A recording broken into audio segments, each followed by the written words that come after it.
प्यारे भाई बहनों, ब्रह्म ज्ञान का मतलब है समस्त भ्रमों से ऊपर उठ जाना, ब्रह्म की प्राप्ति, भ्रम की समाप्ति।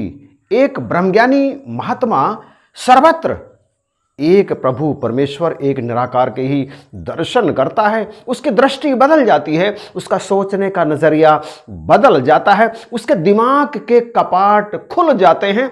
वो जान लेता है क्या करने योग्य है, क्या करने योग्य नहीं है, क्या करना चाहिए, क्या करना नहीं चाहिए। अगर कोई यह कहे कि भैया आप तो ब्रह्मज्ञानी हैं, ब्रह्मज्ञानी तो परमात्मा स्वरूप ही होता है ना, जो परमात्मा के गुण हैं वो आपके अंदर भी आ गए होंगे। परमात्मा को अग्नि जला नहीं सकती, पानी भिगो नहीं सकता, हवा सुखा नहीं सकती, तो वो सारे के सारे गुण तो आपके अंदर भी आ गए होंगे ना। आपको भी अग्नि जला नहीं सकती। लो, ये बिजली का नंगा तार पकड़ो और ये साबित करके दिखाओ कि ये बिजली का करंट आपको लगेगा नहीं। बिजली का करंट ब्रह्मज्ञानी को नहीं लगेगा, बिल्कुल बिजली का करंट ब्रह्मज्ञानी को नहीं लगेगा, उसका कुछ भी बिगाड़ नहीं सकता। परंतु ये शरीर तो ब्रह्मज्ञानी नहीं है, ब्रह्म तो भीतर करे निवास। संपूर्ण अवतार वाणी में ये लाइन आई है। ये शरीर प्राकृतिक तत्वों से मिलकर बना है।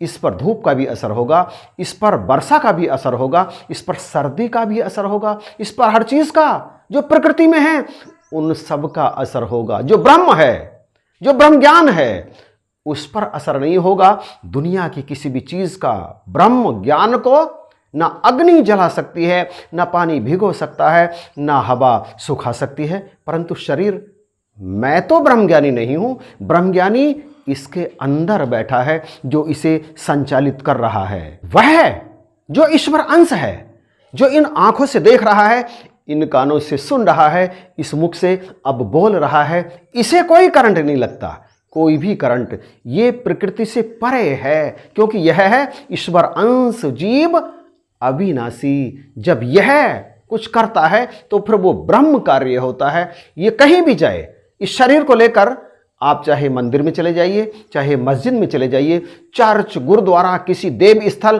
किसी तीर्थ स्थान पर भी चले जाइए, बिल्कुल आप जा सकते हैं। निरंकारी होने का अर्थ यह नहीं है कि आप मंदिर नहीं जा सकते, मस्जिद, चर्च, गुरुद्वारा नहीं जा सकते, कोई तीर्थ भ्रमण करने के लिए नहीं जा सकते। आप जा सकते हैं, परंतु शहंशाह जी कहते हैं हम एक सर्वव्यापी निरंकार को मानते हैं। जो गुरुद्वारे जाओ वहां भी भरपूर है, मंदिर जाओ वहां भी हाजिर है, मस्जिद में जाओ वहां भी सन्मुख है, जंगलों, पर्वतों, मैदानों, बियाबानों में जहां और कोई साथ नहीं, वहां भी यह साथ है। मंदिर, गुरुद्वारे और गिरजे मिलजुल कर उठने बैठने के स्थान थे। इकट्ठे होकर ईश्वर के ही गुणगान होते थे। परंतु देखो ना, ये क्या बन गए हैं। शोर हो जाते हैं, लड़ाइयाँ हो जाती हैं। इन्हीं मंदिरों और गुरुद्वारों में झगड़े के स्थान पर धर्म की बातें हों, वे साझे स्थान होने चाहिए, क्योंकि धर्म साझा है। पर आज इन धर्म स्थानों से साझी बात की आवाज नहीं आती।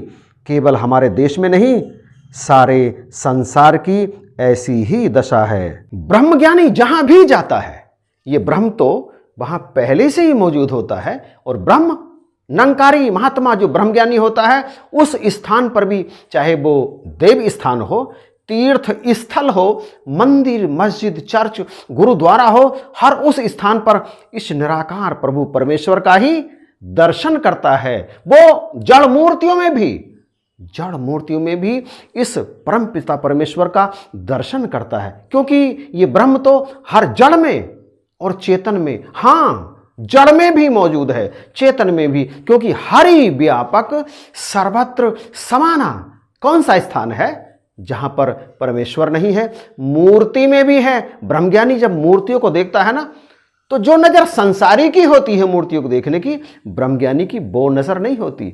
ब्रह्मज्ञानी की नजर होती है उस जड़ में भी इस चेतन प्रभु परमेश्वर को देखना, इसे नमन करना। वो जड़ के सामने दीपक नहीं जलाता, धूप नहीं जलाता, दीप नहीं जलाता, क्योंकि वो जानता है कि सर्व सुगंधि के दाता आगे जा जा धूप जलाता है। जो ऐसा करता है वो ब्रह्मज्ञानी नहीं है। वो उन जड़ मूर्तियों के सामने प्रसाद नहीं चढ़ाता, इसलिए नहीं चढ़ाता क्योंकि वो जानता है कि मूर्तियां प्रसाद की भूखी नहीं हैं, इनकी भूख प्रसाद से शांत ही नहीं होगी। इन मूर्तियों में, इनके हर परमाणु में ये जो निराकार रमा हुआ है, इसे जरूरत है प्रेम की, प्रसाद की नहीं। ना ये दीपक जलाने का भूखा है, ना ही ये दीपकों से खुश होता है, सुगंधी से खुश होता है, धूप दीप से खुश होता है, ना इनसे खुश नहीं होता। ये जो मूर्ति के रस रस में, कण कण में, हर परमाणु में मौजूद है, इसे आवश्यकता है प्रेम की, कि जो बंदे हैं इसके, जो इंसान हैं, जो स्त्री हैं, जो पुरुष हैं, जो भाई हैं, जो बहन हैं, उनमें जब आपस में प्रेम होता है तो ये निरंकार खुश होता है। एक ब्रह्मज्ञानी संत किसी भी देव स्थल, किसी भी तीर्थ स्थल, किसी भी नदी के किनारे, किसी भी मंदिर में, किसी सांसारिक व्यक्ति के घर होने वाले पूजा पाठ में, किसी भी धार्मिक आयोजन में, आरती में शामिल हो सकता है, कोई मनाही नहीं है। परंतु याद रहे, वहां भी वो ब्रह्मज्ञानी ही बनकर मौजूद रहे। वो शहंशाह जी कहते हैं, जाओ, कहीं भी जाओ, किसी भी धर्म स्थान पर, मंदिर, मस्जिद, चर्च, गुरुद्वारे, कहीं पर भी जाओ, परंतु याद रहे, जाओ तो डॉक्टर बन के जाना, मरीज बन करके नहीं जाना। मरीज बनकर जाओगे तो इलाज मिलेगा, और वो इलाज फिर आपको करना पड़ेगा। आप उसमें रम जाएंगे और फिर भ्रम भ्रांतियां आप पर हावी होती चली जाएंगी। इसलिए डॉक्टर बन के, ब्रह्मज्ञानी बन करके जाओ, किसी भी प्रकार के दिखावे में शामिल तो हो जाओ, परंतु खुद कोई भी दिखावा करो मत। उस स्थान पर वितरित होने वाले प्रसाद को वो ब्रह्मज्ञानी बड़ी श्रद्धा के साथ ग्रहण करता है, क्योंकि उस प्रसाद में भी निराकार मौजूद है ना। वो वहां पर श्रद्धा से अपना मस्तक भी झुका लेता है। वो इसलिए झुका लेता है क्योंकि वहां पर चाहे वो मूर्तियां हैं, चाहे खाली स्थान है, चाहे कुछ भी है, निराकार तो मौजूद है ना।